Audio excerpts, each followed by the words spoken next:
is Red Crescent Society lah. So Red Crescent Society ni kita treat all these refugees lah. Hai, saya Dr. Hani. Saya seorang doktor gigi. Ini cerita kita. And what do you think is the one thing that drives you to be a dentist, and what makes you alive? Like, betul-betul suka lah ataupun you're very passionate about dentistry? Passionate kan? Of course, kalau kita tanya orang, anyone yang masa tempoh belajar, ambil degree ataupun diploma, mesti diorang akan macam diorang just nak face habiskan degree saja, habiskan diploma saja. So I was like that also lah. Okay. Tapi sekarang ni bila dah start kerja tu, it's a very different world. So bila dah start belajar, so sekarang ni saya dekat dalam bahagian pediatric. Pediatric, you treat kids lah. So kids yang datang are those kids yang macam, I would say, unfortunate jugalah. Macam ada syndrome ataupun a lot of underlying medical problem lah. So itu lagi membuatkan saya rasa I enjoy my work because I'm helping these kids. Right. So lama-lama tu I enjoy my work lah.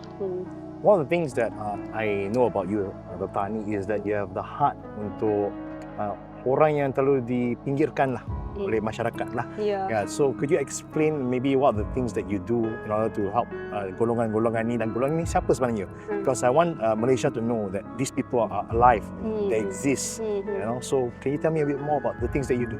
Faham. Mungkin sebab masa kecil dulu dipinggirkan juga.